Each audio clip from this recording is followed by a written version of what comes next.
All right, so here we go. We're going to give this a shot again. This is recording 169, transmission 169.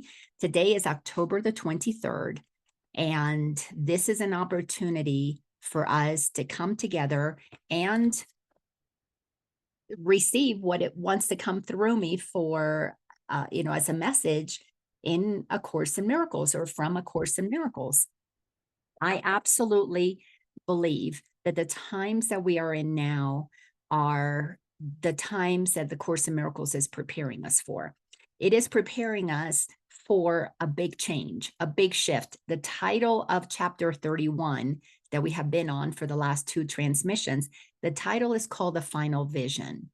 What the final vision is all about is having us ground ourselves in the clarity, in the understanding, in the awareness that we are creators of our reality. We are one with a creative source. There is one creative source, and it is what we all are aspects of. Just as a diamond has many different aspects and each side shines in its own unique way, we are each unique aspects of the divine, God, source, spirit, whatever you want to call it. We are here to reflect the light that is within us back to the world, to bring, as A Course in Miracles says, bring the light that we are to this world so that we can assist in the ascension of this beautiful planet. To ascend, as the Course is teaching us to do, is simple. It's very simple. It is to question our thoughts. When they are fear-based thoughts, they're low vibrating thoughts. They are dense, they're tight, tense. We feel constricted, contracted. We can't be ourselves because ego is so conscious of, okay, what do they think about me? What will they like me? Will they not like me? Will they stay my friend? Will they break up with me? Will they leave me? Will they fire me? Will they abandon me? Ego is so insecure. It's the aspect of self that is insecure. So all it knows to do is to create codependent relationships. It has to hold on to other people because on its own, it doesn't feel like it has anything to offer. But all of that is not true. All of that is made up through the perceptions that we experience as children. So as we become aware of the way our mind operates and we become clear that the mind is the most powerful tool that we have, it's God. We're using the intelligence of God. God doesn't just give us a piece and says, here, you're separate over there, do with it what you want. We are aspects of that. We are part of the same mind. We have a little bit of it. The way to think about it is every single drop of water contains what water is, contains the chemistry of the whole ocean is in every single drop of water. So whether you have one drop of water or you have a bucket of water or a pool of water or a pond of water or a lake or an ocean, it's all water. And that's what God is. God is all of the water, and some are accessing more of it. And higher consciousness means you're in the ocean. You are not limited because, of course, the ocean has a limitation. Not only on this planet, but this planet is limited in and of itself. It's not the all that is of the universe. Or you're accessing the lake of water or the pond of water or the pool of water or the tub of water or the bucket of water or a drop of water. No matter where you are in your access of what you are, acknowledgement of what you are, whether it's a little bit or a lot, you're conscious a little bit of who you are, or you're conscious a lot of who you are.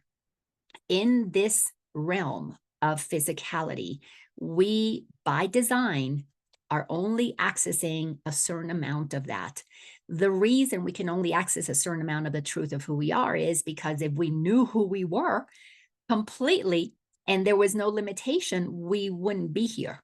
We wouldn't be contracted. We would be all that we are. But the experience to be Laina or to be Dondra or to be, Stacy or Susie or Bobby or Billy or John or Trump or Hillary or, whoever, Harris. It does not matter. Each individual being has the ability, because that's what happens in this third dimension, to contract our awareness of who we are so we can play this game, the game of separation. That is where the ego comes in. To be able to play the game of separation, we need something to cause the separation, the perceived separation, because we can't be separate. So to have the perceived separation, to think that you're a drop of water away from the ocean, that you're separate, or a bucket or whatever it is, to believe that you're that separate aspect, you have an ego mind. Well, you don't have an ego mind. You have a thought system.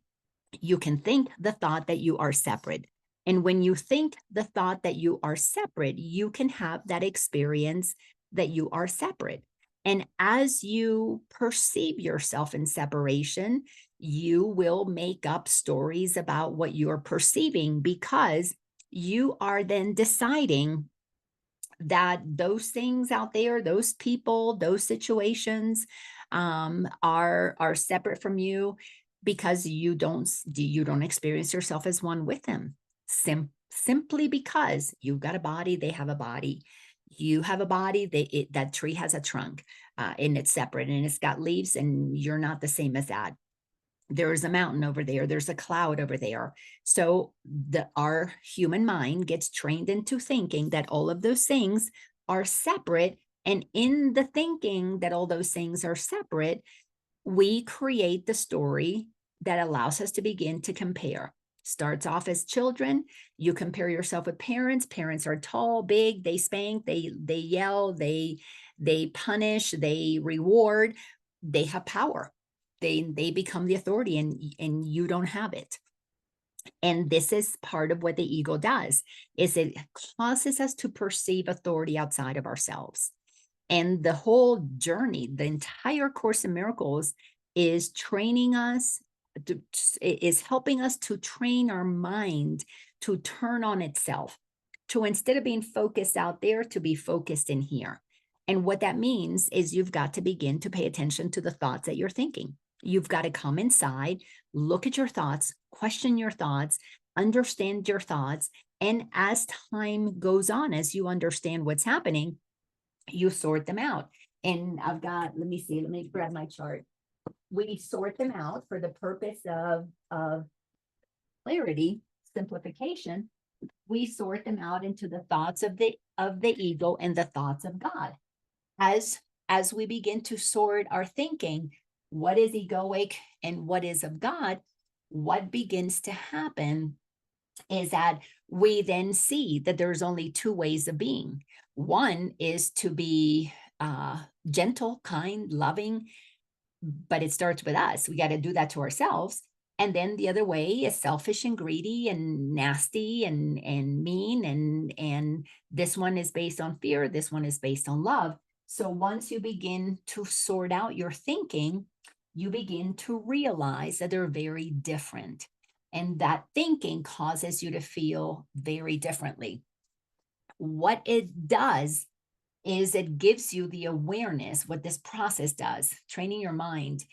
And it takes years. I mean, especially those of you who've been working with me for a while, some upwards of 10 years, you know how long it takes, because still today, there are judgmental, fear-based thoughts. Still today, we think that, oh my gosh, I'm afraid. These elections in the United States, if my person doesn't win, it's going to be bad. There's still that level of low frequency that pulls us from the awareness that we are the creators of our reality.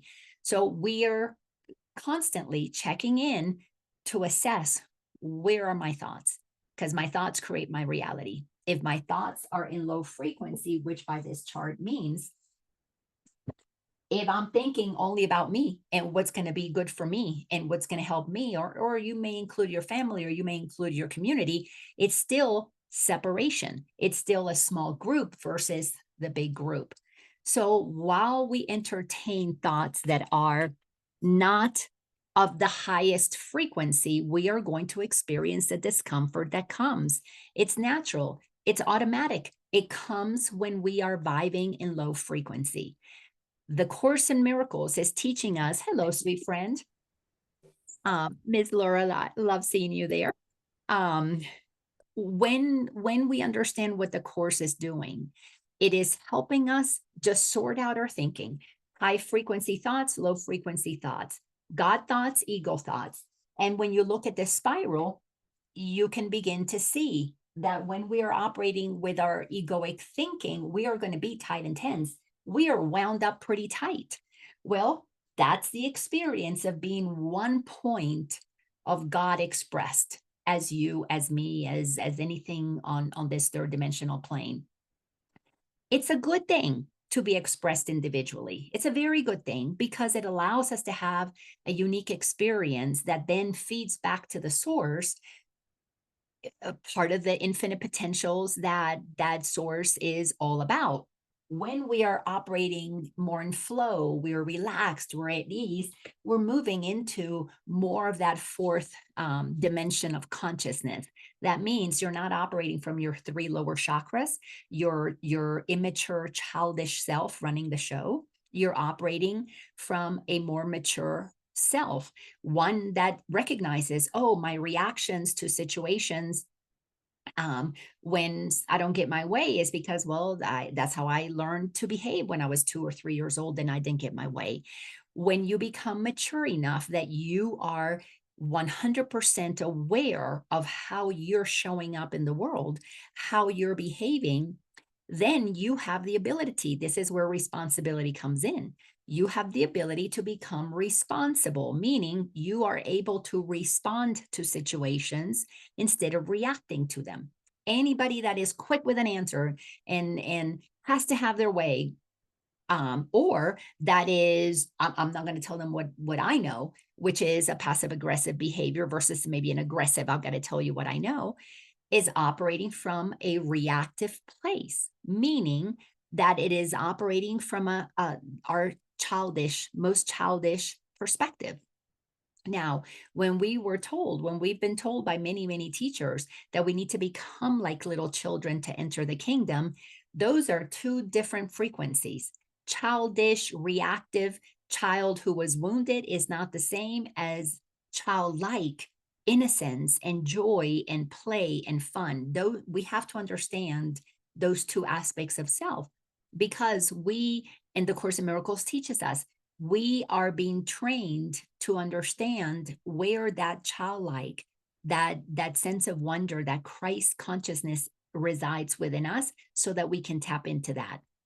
When we tap into that source of our light, our joy, we are beginning to then climb the map of consciousness. We're ascending in frequency. That is what is going to be coming. So the final vision that the Course speaks about is to give us an understanding that there is a happy dream that we can experience. And that happy dream is possible only possible if we override our ego. We have to understand what that egoic aspect is, because that egoic aspect is the immature third dimensional self. That one cannot make it into the fifth dimension. It's like we're not going to send kindergartners into college with no awareness of what college is about, no understanding of first, second, third, fourth grade, middle school, high school. We don't jump them from kindergarten up there. Yes, some people will skip a grade. I skipped third grade, so I understand that it's possible to skip a grade, but you cannot skip frequencies. Frequencies are based on your awareness of who you are, your awareness of consciousness. And if you think you are still this child who needs to protect itself because you haven't done the healing work that is necessary to help you mature, if you're still operating in those lower frequencies, you cannot be part of the higher frequency. Again, we don't send kindergartners to college. Not only would it be inappropriate, but it would be cruel. You're not prepared for what is going to take place at that frequency, which means that we need to understand where we are. One of the characteristics of a teacher of God, somebody who really truly understands the teachings in the course and is living by them, at the very least applying them, is the characteristic of honesty. We have to practice radical honesty. One of the most incredible challenges that we all experience on this journey of ascension is that the ego gets spiritualized first.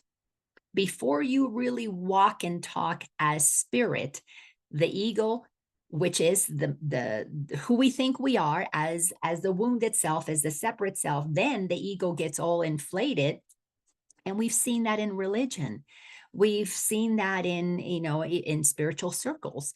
People who talk the talk and maybe teach it, maybe get on a pulpit, maybe have a platform, maybe have a massive following. We've seen this in the churches, these heads of churches who talk about God and how to get to God. And then we find out that they've committed very unsavory things. If you're operating in a high frequency, you can't do anything that is low vibe. Everything that you do is going to be transparent. You wouldn't need to hide indiscretions. You wouldn't feel that you would need to do that where the immature ego will. So the ego that becomes spiritual, that's a necessary step. We have to feed the ego all of this information. As a matter of fact, anybody who is studying anything that has truth in it is looking at it. Not only is our soul guiding us to get that information, but we're looking at it through the perspective of our separate self. So the ego is involved.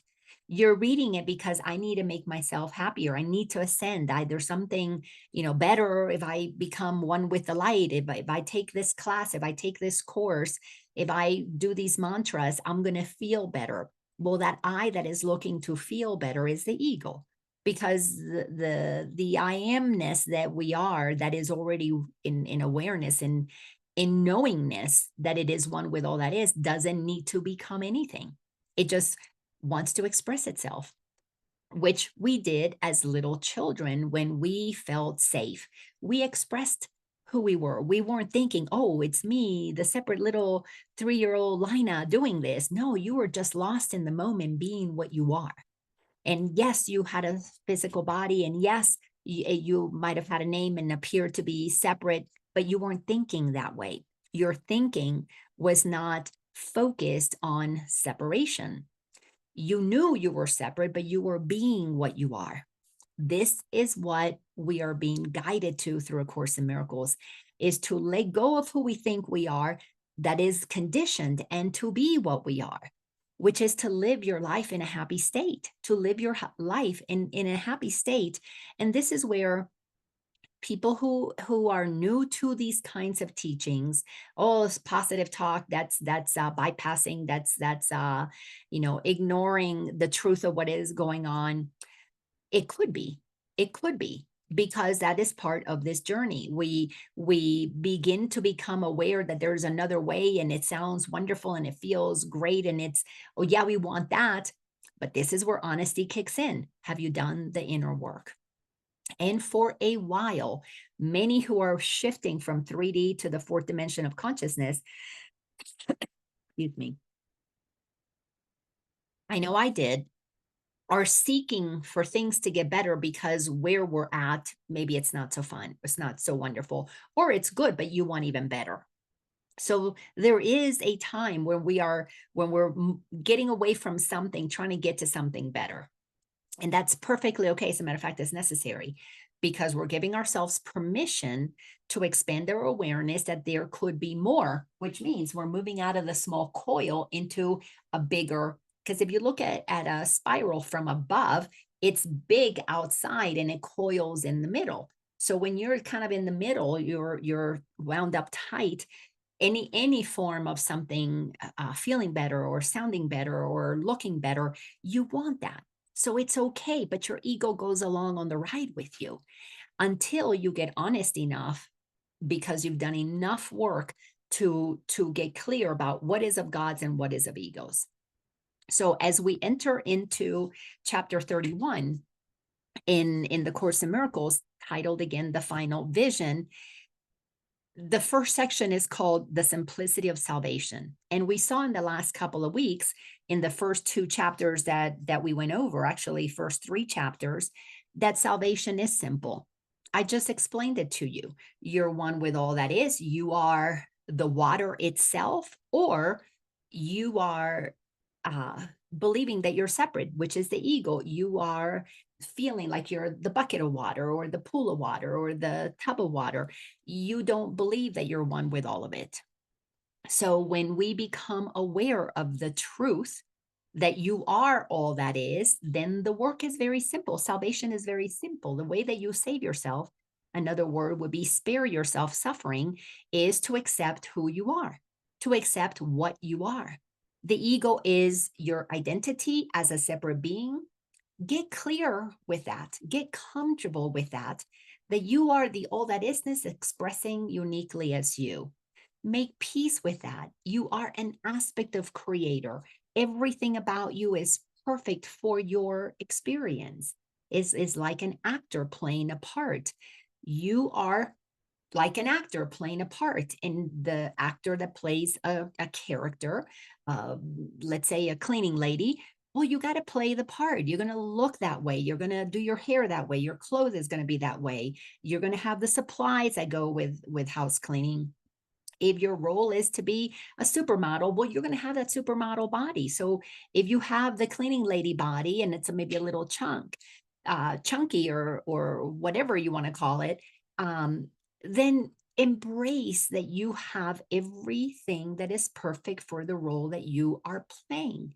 That is one of the first things that we have to do, is begin to embrace and accept what we are experiencing. Because when we are in a state of allowing that what is, we begin the process of surrendering. And surrendering, think of surrendering kind of like an elevator. When you're in the low frequencies, to surrender is to go up, is to let the elevator take you up. You don't have to push the elevator up. You don't have to go up there and pull the cords that lift up the elevator. You just get in it and ride it up. So surrendering is to begin to allow. This is why salvation is simple. Not easy to do, because we want to stay down here and say, well, I can't be happy because I got a chunky body.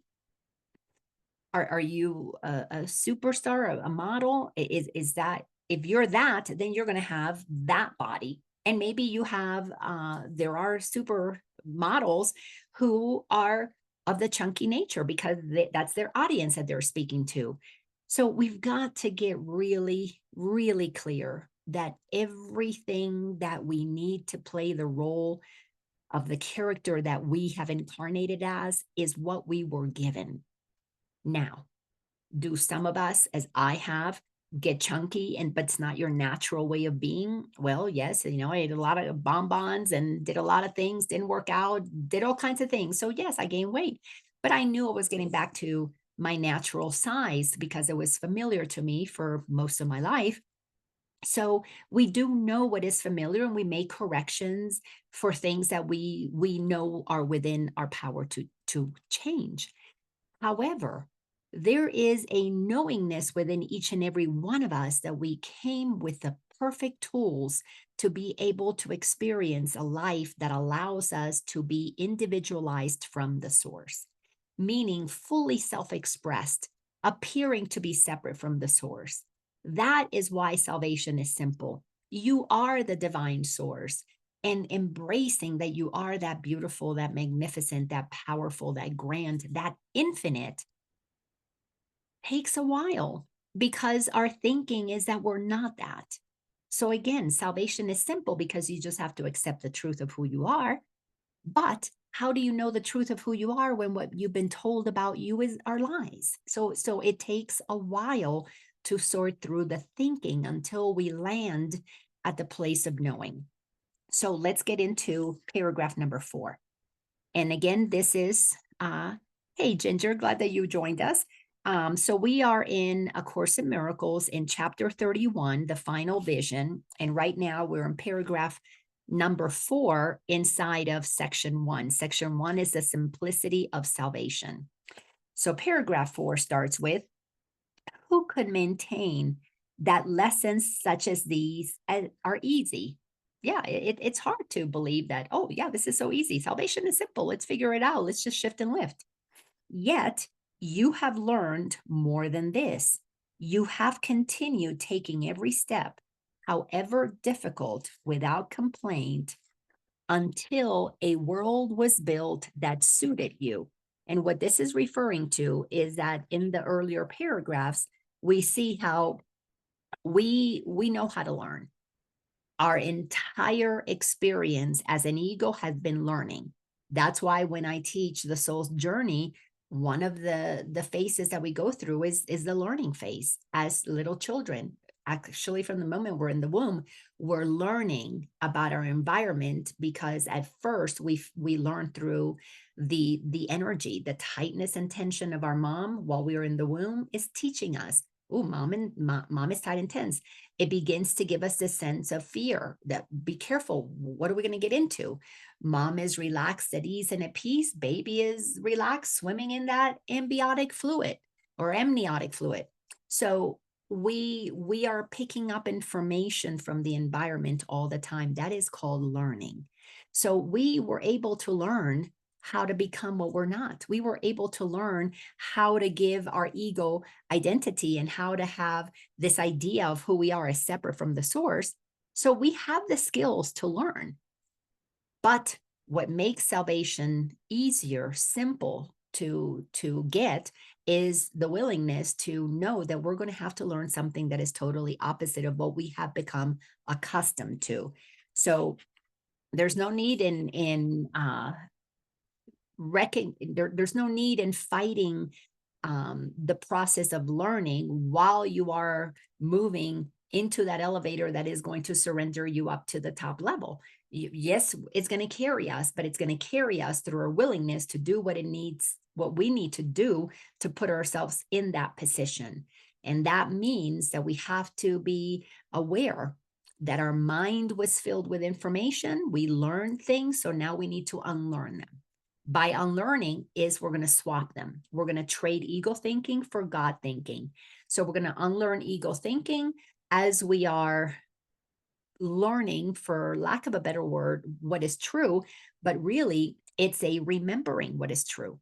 Because every time you have an aha and you think you learned something new, you didn't learn something new, you remembered something true. And as you remember the truth of who you are, well, the fakery of the ego drops away. You don't need to use the tantrums when you feel confident. You don't need to use the lying or the manipulations when you become transparent. So as you become more of who you are, and that takes practice, the ego drops away. You don't have to work at getting rid of ego. The work is to remember who you are and then be that.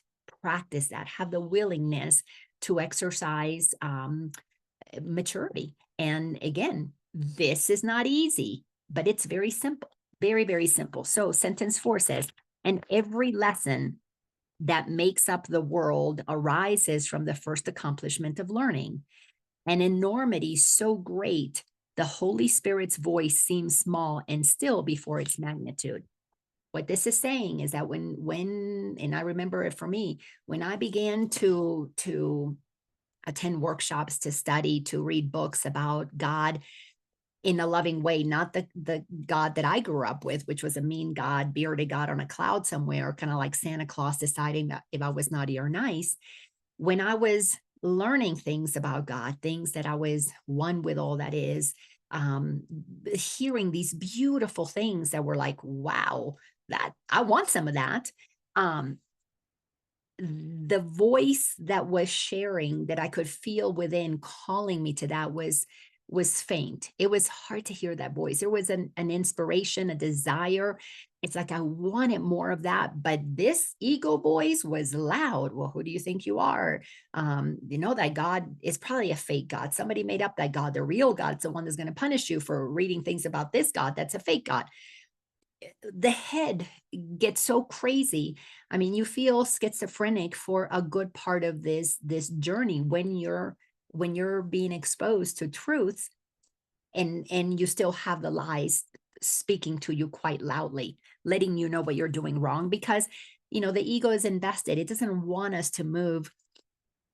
So we got two things about the ego that are invested in us not moving towards our liberation. One is your personal ego, which is the ego that you're comfortable with, that you're used to. That's not, can't be true. I could never have something amazing like that. I could never have God love me. I'm unworthy. I'm not good enough. So you've got your own ego voice that is a detriment. Or as I did, I had the voice of my grandmother telling me, don't you go looking at things about energy. That's voodoo. I grew up in the Dominican Republic, and the Dominican Republic shares an island with Haiti. So it's called, the island is called La Hispaniola. Part of it is Haiti, about a quarter is Haiti, and about 2/3 is the Dominican Republic.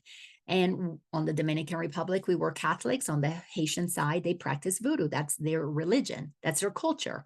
So I grew up hearing anything that wasn't this fearful God was voodoo. That was the only context that I had. We didn't talk about Hinduism or Muslim, Islam or anything else. I only knew Catholic, fear God, and voodoo. You're gonna be in trouble. So as I began my journey, and my grandmother was long gone by the time I started my spiritual path, I was hearing her in my head all the time.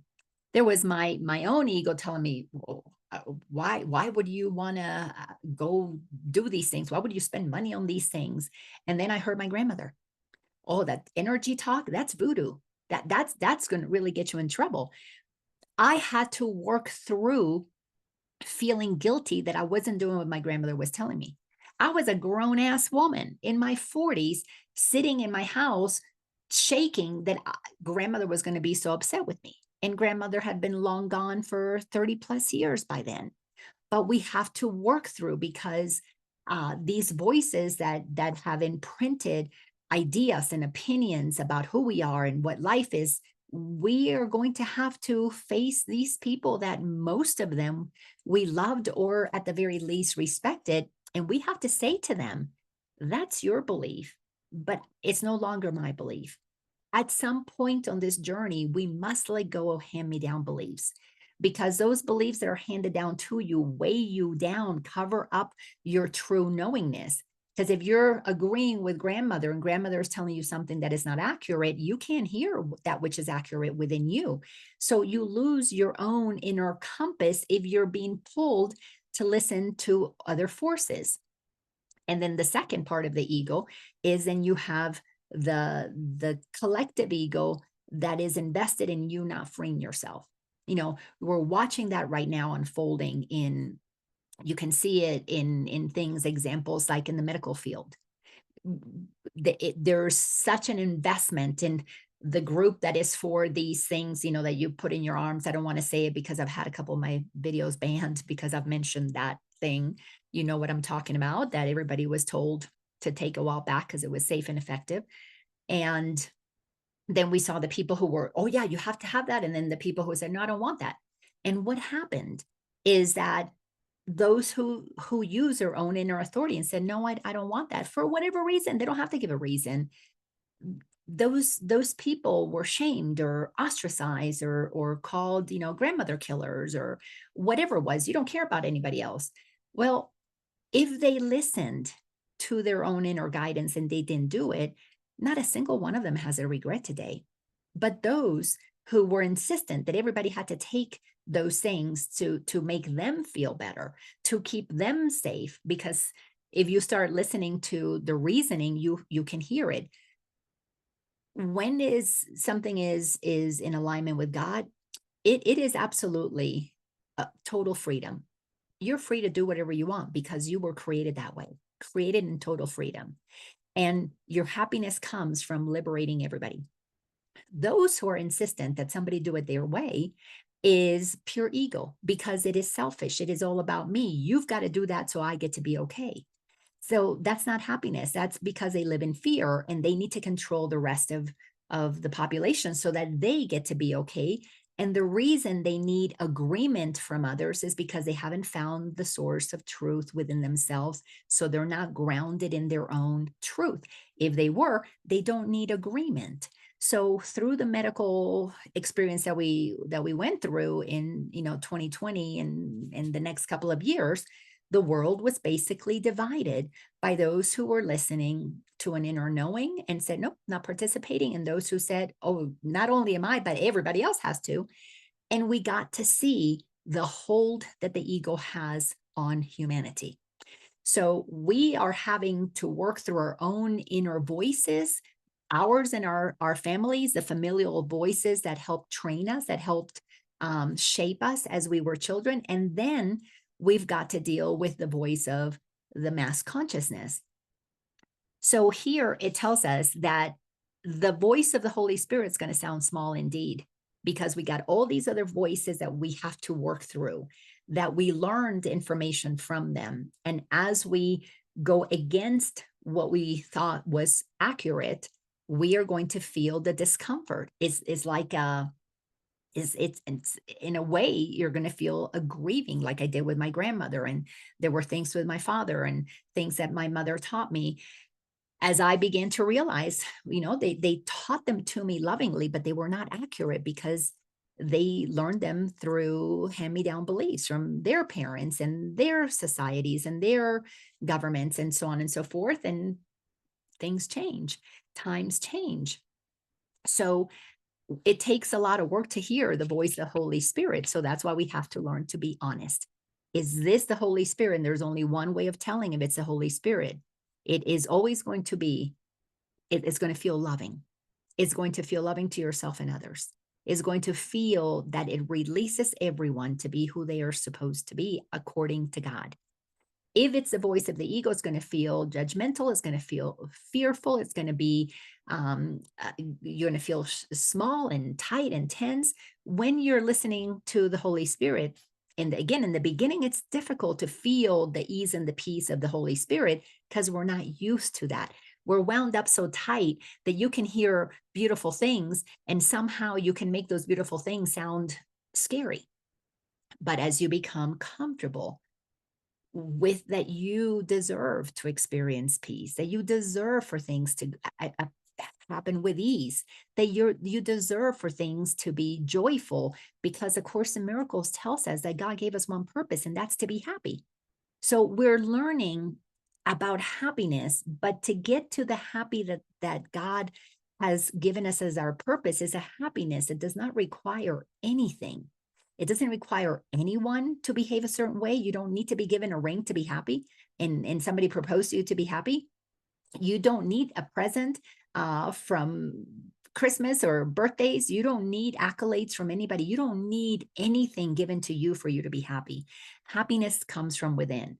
Look at any baby. I'm watching my little grandchildren. I'm telling you, I'm here sitting at the feet of the most amazing gurus on this planet right now, and that is children.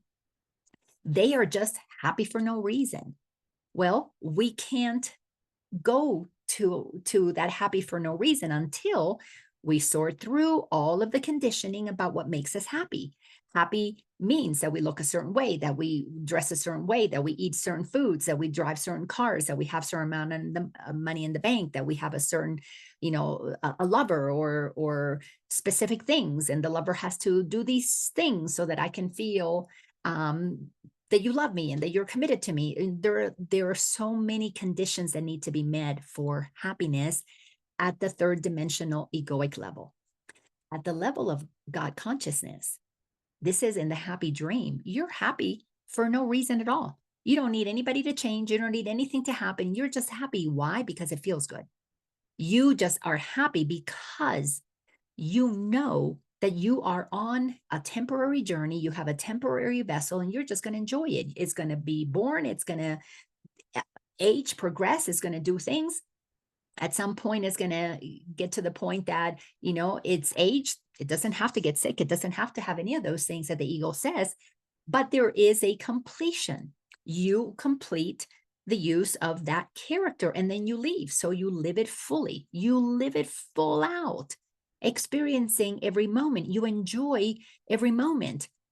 You get a diagnosis, you enjoy it. Okay, well, here we go. Let me see, how can I make the best of it? You're going to have a divorce. Okay, here we go. What are we going to do? I created a divorce ceremony with my baby daddy, and we celebrated our divorce.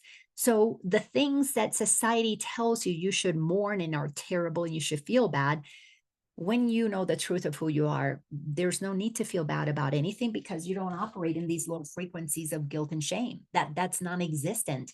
You're operating at a frequency that is at the very least courage. And courage is right up here, the frequency of 200, meaning you have to have the courage to override your own thinking, and you have to have the courage, which takes honesty, to recognize that you can be happy no matter what. Read the writings of Nelson Mandela. The man was in jail, I forget how many years, 20, 25 years, and he still was able to find joy inside of being right there. One of the things that is amazing for me, every now and again I'll happen to find things like this through YouTube or TikTok, but stories of people who find God in jail. That right there, while they're confined, they still have the ability to find their creator, and they are free inside of a cage, inside of a jail. So we are all here finding our freedom inside of a perceived jail, because this third dimensional structure is a bit of it confines us in a way. But all of us have been conditioned to think that we are free when we are really limited by thoughts that we can't see. But when you, again, become honest, you then sit down and take an inventory of your thoughts, and you will see that most of your thoughts are like prison bars. I can't do this. I can't do that. I'm not good enough. Nobody will like me. They won't invite me. I'm not safe. I'm not. And you live in terror and fear. So many things you can't do, but you think you can. I mean, I was one of those people. I thought because I went to the grocery store and I could pick between 25,000 flavors of cereal that I was free. I'm an American. Well, then I found out what was in them and realized that's not freedom. It's poisoning. But I digress. So let's get back to sentence number 5. So the world began with one stage lesson, powerful enough to render God forgotten, and his son an alien to himself, in exile from the home where God himself established him. This is a powerful sentence. So let's look at it again. The world began with one, I said stage earlier, strange lesson, powerful enough to render God forgotten. What do you think that strange lesson was? We all learned it when we were babies. You are Laina. You are Ginger. You are Bob. You are Billy. You are separate. You are a human, a little child, separate body, separate name. You are alone and by yourself, and you are separate from every one of us. And we'll put you in a crib. Again, I'm living that. I've got a 7-month-old granddaughter here. You go in your crib and you're separate from the rest of us. Automatically, that little girl is getting a strange lesson that she is separate. So her parents, thankfully, conscious enough, the work that we're doing is to remind her that she might have a separate body, but she's part of the whole. She's part of the oneness. Her brother may be separate from her. Mommy and daddy may be separate from her, but they're all one. They're all made of the same energy. They're all made of the same substance.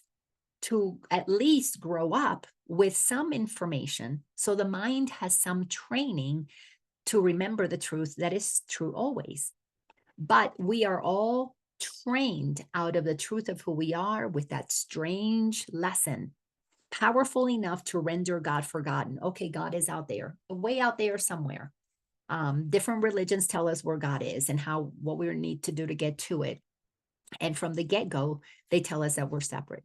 And this then has us become an alien to ourselves, in exile from the home where God himself established him. So God has established us as sovereign beings who chose to have an experience in the third dimension. We chose to incarnate on planet Earth.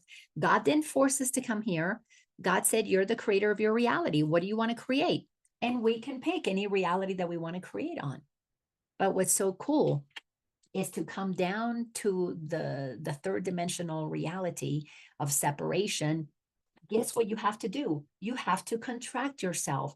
You're one with all that is, you can call it the oversoul, then shrinks itself and becomes a human. Your energy embodies a human vessel, and you think that that's who you are, but you're really the energy.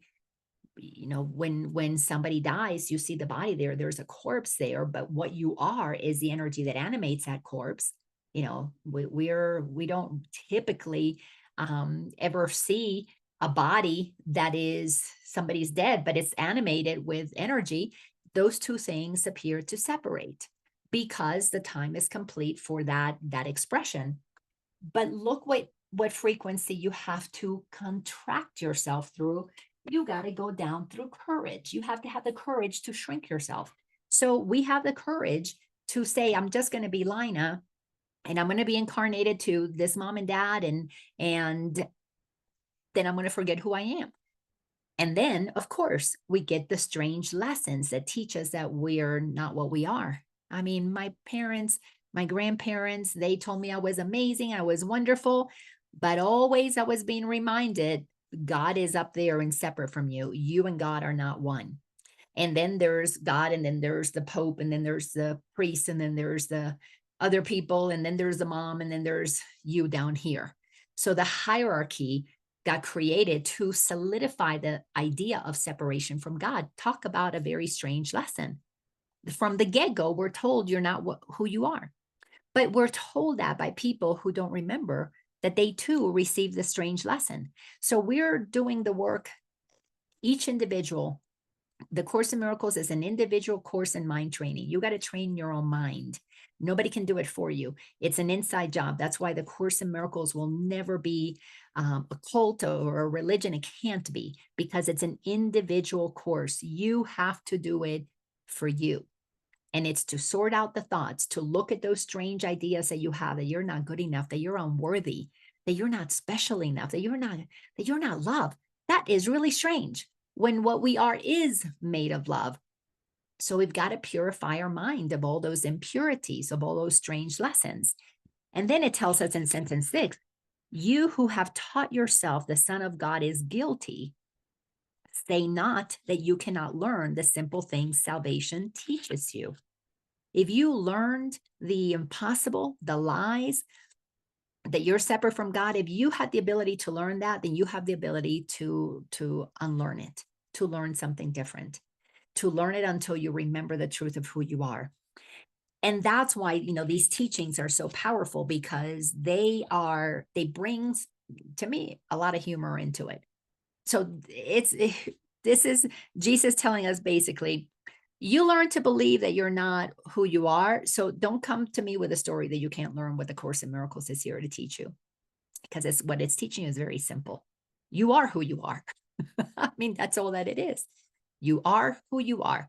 Now, we can choose to reject it. And of course, that's what the ego does. And when the ego gets spiritualized, it thinks it knows everything, but it still operates with fear that it knows something, but there's still something out there that could punish it for pretending that it knows more than it's actually applying.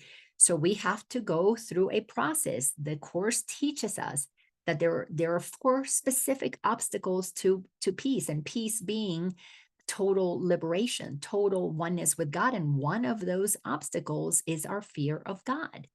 So we all have to, in the honesty of our own space, get clear. Are you talking that you're one with God, that you're one with all that is, and then you go home in the quiet of your your space, away from the limelight, away from your friends, and you're in fear of death, or you're in fear of who's going to be president, or you're in fear of World War III breaking up, or you're in fear of the hurricane or whatever? If you have fear, any kind of fear, you don't know God. And that's what's so important to understand about the characteristic of honesty, is we have to be honest. and look at ourselves in the mirror and check in. Are you free? Have you fully remembered who you are? Then you have learned that lesson. If you have, then you're sharing it with others. You cannot help but to share it with others, because what happens is once you're free, you free everybody else. Now nobody needs to behave a certain way for you to be okay. Nobody has to do something for you to be okay. You know, one of the examples that I went through, it was so painful. And now looking back, I kind of chuckle at myself.